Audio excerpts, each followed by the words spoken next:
దూరానున్న చుక్కలే విన్నా గాని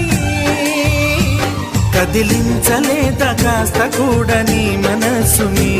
పరదాలు దాటి ఒక్కసారి పలకరించవేమి